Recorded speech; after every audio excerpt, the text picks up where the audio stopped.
قرآن حکیم نے بھی سورہ آل عمران کے آخری رکوع میں ذکر کو سب سے پہلے اور سب سے اہم عامل کی حیثیت سے شمار کیا.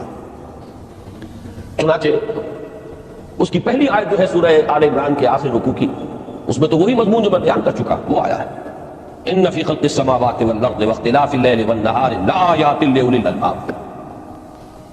یقیناً آسمان اور زمین کی تخلیق میں اور دن اور رات کی الٹ پھیر میں نشانیاں ہیں ہوش مندوں کے لیے.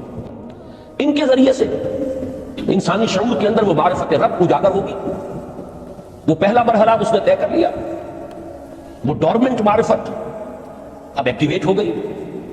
اب مزید فکر کا مرحلہ ہے جو اگلی آیت میں آیا ہے، الذین یذکرون اللہ قیاما وقعودا وعلی جنوبہم ویتفکرون فی خلق السماوات والارض ربنا ما خلقت ھذا باطلا سبحانک فقنا عذاب النار. یعنی تفکر جو ہے ویتفکرون فی خلق السماوات والارض، وہ تفکر کرتے ہیں، غور و فکر کرتے ہیں آسمان اور زمین کی تخلیق میں، لیکن اس تفکر کے ساتھ لازماً ذکر اور ذکر مدام، ذکر بھی ہو کہ جو مستقل ہو، ہر حالت میں ہو. الذین یذکرون اللہ قیاما وقعودا وعلی جنوبہم، وہ لوگ کہ جو اللہ کو یاد رکھتے ہیں، اللہ کا ذکر کرتے ہیں، کھڑے ہوئے بھی، بیٹھے ہوئے بھی، اور اپنے پہلوؤں کے بل یعنی لیٹے ہوئے. اب ان تین کے سوا کوئی پوزیشن انسان کی نہیں ہے، اسی کا نام ہے دوام ذکر. اور اس کے ساتھ اگر وہ تفکر کرتے ہیں تو ان کا فکر اگلی منزل تک پہنچتا ہے. تو پہلی شے تھی فکر انسانی کی صحیح رخ پر مزید پیش قدمی اور پیش رفت، اور اس کے لیے لازم ہے ذکر و فکر کا امتزاج. دوسری چیز کو لیجیے عمل کی درستی. اس عمل کی درستی کے لیے اللہ تعالیٰ کے ساتھ ایک گہرے تعلق کی ضرورت ہے. اس لیے کہ صبر کی بحث میں یہ مضامین شاید آپ کے سامنے آ گئے ہو کہ صبر جہاں مصیبت پر صبر ہوتا ہے، تکلیف پر صبر ہوتا ہے، اللہ کے احکام پر جمنا یہ بھی صبر ہے، نفس کی خواہشات کی باغ کو تھام کر رکھنا، کھینچ کر رکھنا یہ بھی صبر ہے، اور استقامت کسی شے پر قائم رہنا یہ بھی صبر ہے. تو عمل صحیح پر استقامت کے لیے وَاصْبِرْ وَمَا صَبْرُكَ إِلَّا بِاللَّهِ، اس صبر کی سب سے اہم جو بنیاد ہے، اس کا جو سب سے بڑا ذریعہ ہے، اس کا جو سب سے بڑا سہارا ہے، وَمَا صَبْرُكَ إِلَّا بِاللَّهِ. اس کے لیے ضرورت ہے ایک گہرے تعلق کی کہ اللہ کے ساتھ ایک ایسا تعلق برقرار رہے جو نہ صرف گہرا ہو بلکہ دائم و قائم مسلسل. ذرا ذہول ہوگا تعلق مع اللہ میں، ذرا کمی آئے گی، شیطان کا وار کاری ہو جائے گا. اسی کو حضور نے حدیث میں یوں تعبیر کیا ہے تمثیلاً کہ جو دل اللہ کی یاد سے غافل ہے اس پر، فارسی کا وہ مقولہ بھی ہے کہ خانہ ساری را دیو میں گرد، گھر خالی رہے تو جنات اس پر دیو جو ہے آ کر قبضہ جما لیتے ہیں. تو خانہ قلب جو ہے اگر یاد خدا بندی سے خالی ہو گیا تو شیطان ابلیس لعین اپنی تھوتنی ٹکا دیتا ہے. یہ لفظ آتا ہے سور کے منہ کے لیے تھوتنی، جس طرح اس کا نکلا ہوا سا منہ ہوتا ہے آگے، تو یہ لفظ استعمال کیا گیا کہ وہ اپنی تھوتنی انسان کے دل پر جما کر اور پھوکے مارنی شروع کر دیتا ہے. تو شیطان کو موقع ہی تب ملتا ہے جب انسان کے تعلق مع اللہ کے اندر کمی، وہ خانہ بالکل خالی ہو گیا ہو یا اتنا ضعیف ہو گیا ہو کہ کل عدم ہو جائے، گویا کہ نہیں. تیسری چیز کی طرف آئیے، روحانی ترقی. روحانی ترقی کے لیے میں ایک اصطلاح کے سامنے لا رہا ہوں، اس سے مراد کیا ہے؟ روحانی ترقی کے لیے ہماری دینی اصطلاح ہے تقرب الی اللہ، اللہ سے قریب تر ہوتے چلے جانا. اس پر میرا کتاب چلی ہے تقرب الی اللہ کے دو مدارج، دو درجے، جو در حقیقت ایک حدیث نبوی علیہ الصلوۃ والسلام ہی پر مبنی ہے کہ حضور نے ایک درجہ قرار دیا ہے تقرب بالفرائض، فرائض کے ذریعے سے انسان اللہ کے قرب حاصل کرے. ایک ہے تقرب بالنوافل، نوافل کے ذریعے سے اللہ کا قرب حاصل کرے. ان میں کیا نسبت و تناسب ہے، اہمیت کے اعتبار سے کون بڑھ کر ہے، بلندی کے اعتبار سے کون بڑھ کر ہے، یہ تمام مسائل میں نے اپنی اس تقریر میں بیان کیے تھے جو اس کتاب سے شائع ہوئی ہے. اس وقت میں اس کی تفصیل میں نہیں جا رہا، صرف یہ تذکرہ اس لیے کر رہا ہوں کہ جن کو بھی خواہش ہو جائے وہ اس کا مطالعہ کرے. ہماری اس وقت کی گفتگو سے وہ کتاب جا اس جگہ پر منسلک ہوگا. تو تقرب الی اللہ، یہ تقرب کوئی فزیکل فینومینن نہیں ہے، جسمانی یا مادی مسئلہ نہیں ہے. اللہ سے قرب یہ نہیں ہے کہ کوئی کروڑوں میل کا فاصلہ ہے، اب ہمیں کوئی رسی پر چڑھنا ہے اوپر بڑی محنت اور مشقت سے، فصل تو ہے ہی نہیں، فاصلہ ہے ہی نہیں، بورڈ ہے ہی نہیں، نحن اقرب الیہ من حبل الورید، ہم تو انسان سے اس کی شہرگ سے بھی زیادہ قریب ہیں۔ وہ معکم اینما کنتم، وہ تو تمہارے ساتھ ہی ہوتا ہے جہاں کہیں بھی تم ہو، بس صرف یہ کہ تمہاری توجہ نہیں ہوتی، تم اور چیزوں میں مشغول و مصروف رہتے ہو، تم ہماری طرف دھیان ہی نہیں دیتے، تم ہماری طرف متوجہ ہی نہیں ہوتے۔ ہم تو مائل بے کرم ہے، کوئی سائل ہی نہیں، راہ دکھلائے کسی رہنم منزل ہی نہیں۔ انسان جب متوجہ ہو جاتا ہے اور بڑھتا ہے، آگے پیش قدمی کرتا ہے روحانی اعتبار سے، تو یہ ہے در حقیقت تقرب اللہ، اور اسی کو ہم کہیں گے روحانی ترقی۔ اب ان تین چیزوں کو اگر آپ نے ذہن میں جما دیا، پھر میری بات کی ترتیب اس کو ذہن میں قائم کیجئے، ہم چلے کہاں سے؟ کہ دین کے ساتھ اصل مناسبت فلسفے کی نہیں، حکمت کی۔ نمبر 2، حکمت قرآنی کا پہلا اور اہم ترین اور بنیادی مسئلہ معرفت رب کا حصول ہے، اس کا نتیجہ شکر خدا ہے، اس کا ذریعہ آیات آفاقی، آیات انفسی، اور سب سے بڑھ کر آیات قرآنیہ ہے، جو الذکر ہے، جو تذکرہ ہے، جو ذکر ہے۔ لیکن اس پہلے مرحلے کو اگر کوئی انسان بفضل ہی تعالی، اللہ کے فضل و کرم سے طے کر لے، اب اس کے سامنے تین مسئلے ہیں۔ فکر کی مزید پیش رفت، مزید پیش قدمی صحیح رخ پر ہے، اس کے لیے ذکر اور فکر دونوں کا امتزاج لازمی ہے۔ فقر قرآن اختلاط ذکر و فکر۔ الذین یذکرون اللہ قیاما وقعودا وعلی جنوبہم ویتفکرون فی خلق السماوات والارض۔ دوسری شے عمل کا درست رہنا، نہ افراط و تفریط ہو، عدم توازن ہو، نہ انسان نفس سے مغلوب ہو جائے، نہ انسان جذبات کی رو میں اندھا ہو جائے، نہ انسان ماحول سے مرعوب ہو کر متاثر ہو جائے، صحیح رخ پر اس کا عمل۔ نمبر 3، روحانی ترقی، جو اصل حاصل ہے، جو اصل مقصود ہے۔ نمبر 2 چیز کے لیے تعلق مع اللہ ضروری، نمبر 3 کے لیے تقرب الی اللہ۔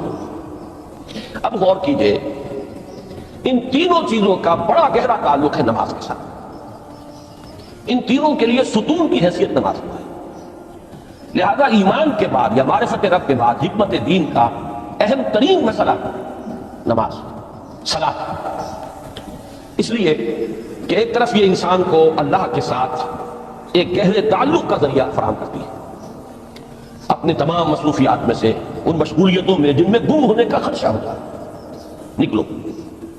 24 گھنٹے کے معمولات میں سے کم 5 مرتبہ تو لازماً نکلو، اور اپنے آپ کو ذرا، اپنے حواس کو بھی، اپنی باطنی کیفیات کو بھی ذرا تازہ کرو۔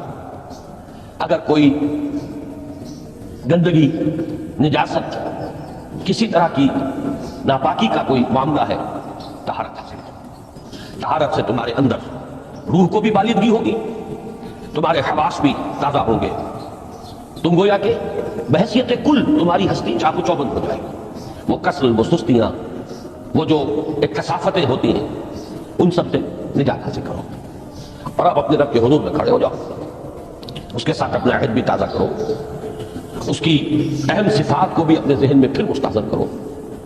یہی وجہ ہے، دیکھیے میں نے جو آیات آپ کو شروع میں سنائی تھی، سورہ لقمان کی 2 آیتیں، پہلی آیت میں اس کا ترجمہ کر چکا، دوسری آیت وَلَقَدْ وَإِذْ قَالَ لُقْمَانُ لِابْنِهِ وَهُوَ يَعِظُهُ يَا بُنَيَّ لَا تُشْرِكْ بِاللَّهِ إِنَّ الشِّرْكَ لَظُلْمٌ عَظِيمٌ۔ اس کے بعد درمیان میں کچھ مضمون آ کر پھر وہ آیت مبارکہ آئی، یا بنی اقم الصلاۃ وامر بالمعروف وانہ عن المنکر واصبر علی ما اصابک۔ گویا کہ اہم ترین چیز، بنیادی ترین چیز، اللہ کو محض پہچان لینا کافی نہیں ہے، یاد رکھنا ضروری ہے۔ اللہ یاد رہے گا تو فکر صحیح آگے بڑھے، اللہ یاد رہے گا اور اس کے ساتھ ایک گہرا تعلق جو ہے برقرار رہے گا تو عمل درست رہے گا۔ بالکل یہی بات سورہ طٰہٰ میں جو پہلی وحی حضرت موسیٰ علیہ السلام پر ہوئی، اور پہلا مخاطبہ ہے، چونکہ حضرت موسیٰ کو یہ انبیاء کرام کے مقدس گروہ میں ایک امتیازی حیثیت حاصل ہے کہ ان سے براہ راست گفتگو ہوئی ہے، اگرچہ صرف ایک پردہ تھا، اوٹ من ورائے حجاب گفتگو ہوئی ہے، لیکن یہ کہ کوئی فرشتے کا درمیانی جو ہے وہ لنک نہیں تھا، براہ راست اللہ تعالیٰ نے حضرت موسیٰ علیہ السلام سے کلام فرمایا۔ کلم اللہ موسیٰ تکلیما، موسیٰ سے تو اللہ نے کلام فرمایا جیسے کہ کلام کیا جاتا ہے۔ تو پہلا مخاطبہ ہے، یہ پہلا مکالمہ ہے، پہلی وحی کہیے، اسی میں یہ الفاظ بھی موجود ہیں، اننی انا اللہ لا الہ الا انا فاعبدنی واقم الصلاۃ لذکری. یہ گویا کہ حکمت قرآنی کا ایک بہت بڑا خزانہ ہے یہ آیت مبارکہ کہ خود حضرت موسیٰ علیہ السلام کو جو ہدایت دی جا رہی ہے، میں ہوں، میں اللہ، اننی انا اللہ لا الہ الا انا، میرے سوا کوئی معبود نہیں، فاعبدنی، بس میری بندگی، میری عبادت، میری پرستش، میری محبت، اس کو اختیار کرو. وَأَقِمِ الصَّلَاةَ لِذِكْرِي، اور نماز کو قائم رکھو میری یاد کے لیے. بلکہ اسی سلسلہ کلام میں آگے چل کر سورہ طٰہٰ میں آتا ہے، کافی گفت و شنید کے بعد جب حضرت موسیٰ نے کچھ معذرت بھی کی، کچھ دعائیں بھی کی، اللہ نے ایک دعا قبول بھی کی کہ ان کے بھائی کو بھی شریک کر دیا، حضرت ہارون کو بھی. اس کے بعد پھر جب فرمایا کہ اب جاؤ فرعون کی طرف، تو اس میں فرمایا وَلَا تَنِيَا فِي ذِكْرِي، اور دیکھنا یہ جو عظیم مشن تمہارے کندھے پر آ گیا ہے، بڑا بھاری اور کٹھن ایک فرض ہے جو تم پر عائد ہو گیا ہے، اس کے لیے سب سے بڑی تمہارے پاس جو قوت کا ذریعہ ہے وہ نماز ہے. فَلَا تَنِيَا عَن ذِكْرِي، میری یاد میں کبھی غفلت نہ کرنا، اس میں کبھی کوئی کمی نہ آنے دینا. جیسا کہ میں نے عرض کیا تھا کہ جیسے ہی وہ تعلق جو ہے کمزور پڑتا ہے یا منقطع ہو جائے معاذ اللہ، تو پھر انسان گویا کہ شیطان کے لیے ایک لقمہ تر بن جاتا ہے. اب آپ غور کیجئے، تیسری شے تقرب الی اللہ، اس کے حوالے سے بھی جو فرائض اور نوافل کی بات ہے اس کو اس ذہن سے نکال کر یہ سمجھیے کہ اس میں نماز کا کیا مقام ہے، اس لیے کہ نماز فرض بھی ہے، نماز نفل بھی ہے، وہ تو دونوں میں شریک ہو جائے گی. اب اس کو لفظ صلاۃ کے حوالے سے آپ ان دونوں چیزوں کو سمجھیے. صاد لام واو یا یہ چونکہ حروف علت ایک دوسرے سے بدلتے رہتے ہیں، یہ جو مادہ ہے اس کی جو خالص لغوی اصل ہے، جو خالص عربی زبان میں اس کا بنیادی مفہوم ہے، وہ آگ جلانا یا آگ تاپنا یا آگ سینکنا، حرارت حاصل کرنا. لہذا بار بار آتا ہے جہنم کے ذکر میں، اسلوہا، اب چلو اس میں تاپو اس کو، یہ سینکے گی تمہیں. بلکہ تفتنون کا لفظ آیا ہے حضرت موسیٰ کے کلام میں، جب وہ گئے تھے کوہ طور پر، جب پہنچ گئے تو تھے آگ کی تلاش میں، لعلکم تفتنون، تو اپنے اہل خانہ سے یہی کہا تھا کہ مجھے کہیں وہ روشنی نظر آ رہی ہے، غالباً کوئی وہاں سے آگ مل سکے گی، ورنہ یہ کہ کوئی رہنمائی کو رستہ مجھے مل سکے گا، میں وہ آگ لے آؤں گا، کوئی چنگاری وہاں سے لے آؤں، لعلکم تفتنون، تاکہ تم، اب یہ اصطلاح در حقیقت باب استعال ہے، اور یہ تے یہاں پر قوے کی شکل اختیار کر گئی، تاج طوبن کی صورت اختیار کی سواد کی وجہ سے.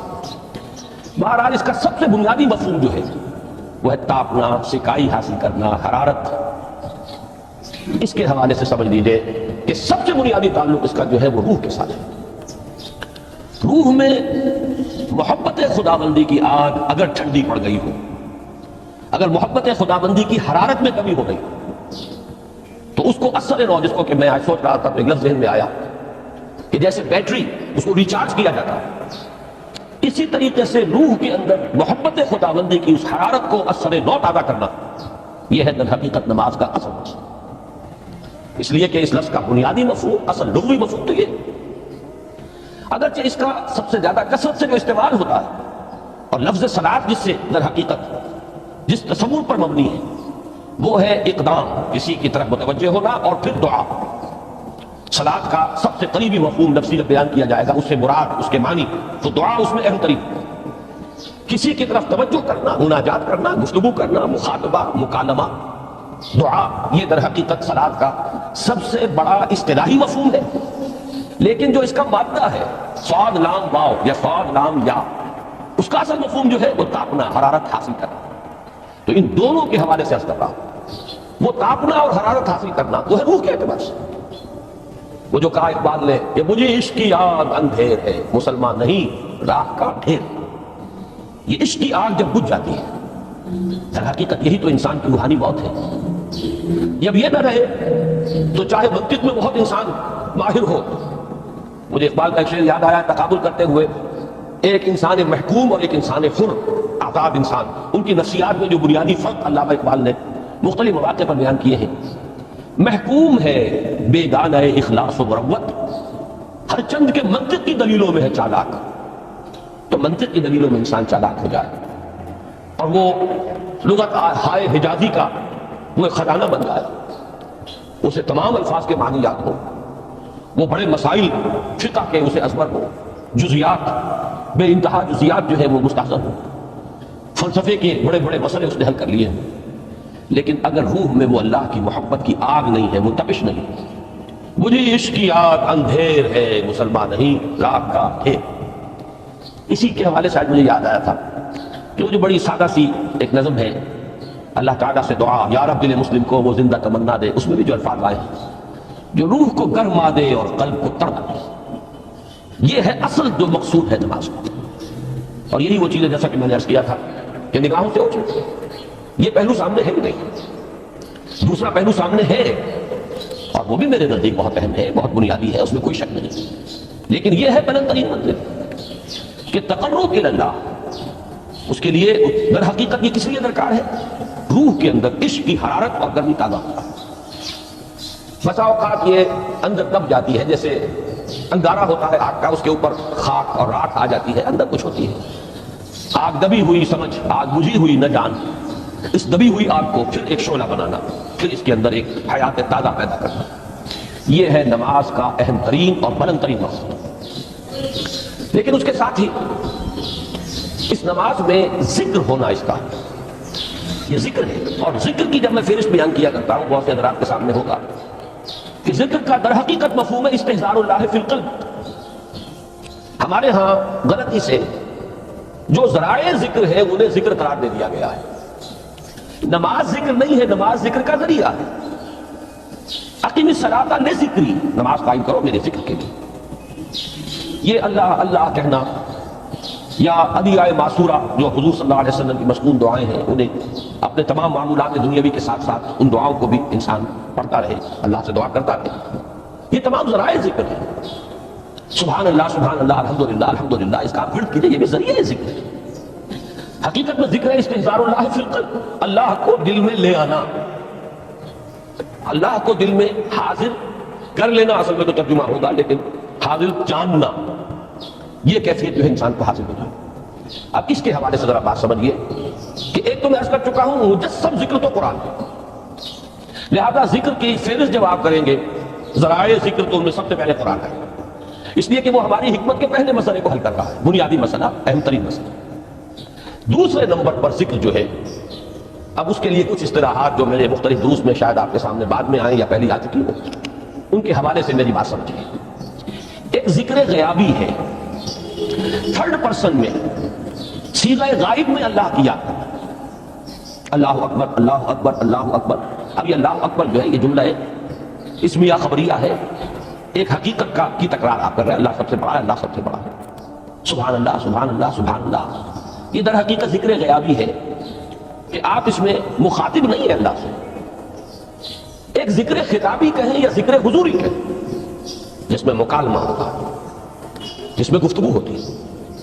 تو نماز در حقیقت ذکر حضوری اور ذکر خطابی کی بلند ترین شکل، اس لیے میں نے عرض کیا تھا کہ نماز کے لفظ یا صلاۃ کے لفظ، یہ اصطلاحی معنی جو اکثر و بیشتر کیے جاتے ہیں وہ ہے دعا، اور دعا میں ہوتا کیا ہے؟ مکالمہ ہے، مخاطب ہے اللہ، ہے میرے رب، ہے پروردگار۔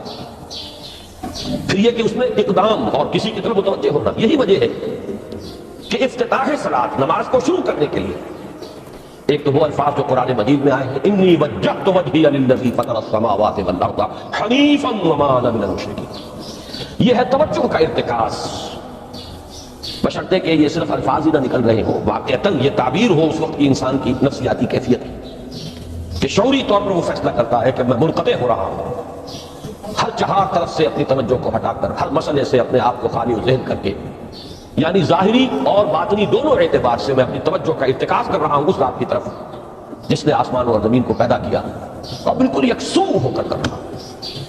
انی وجہت وجہی للذی فطر السماوات والارض حنیفا وما انا من المشرکین۔ اور دوسری وہ جو دعا جس سے ہم افتتاح کرتے ہیں اپنی نماز کا، دیکھیں اس میں خطاب کا کس قدر اہتمام، وہاں سبحان اللہ نہیں ہے، سبحانک اللہم، پاک ہے تو اے رب ہمارے، وبحمدک وتبارک اسمک وتعالی جدک۔ آپ غور کر رہے ہیں، یہ ہے خاطب، براہ راست مخاطب ہونا، تم ہو رہی ہے۔ تو سب سے پہلی بات تو یہ ہوئی کہ ذکر کی ایک شکل ہے ذکر غیابی، دوسری ذکر حضوری، اور ذکر حضوری یا ذکر خطابی کی بلند ترین منزل، بلند ترین اس کا ذریعہ نماز۔ اس کو ایک پہلو سے اور سمجھ لیجیے، سورہ فاتحہ جب پھر ہم پڑھتے ہیں جسے الصلاۃ کہا گیا ہے، جو لب لباب ہے، خلاصہ ہے، اس میں پھر تدریجاً غیاب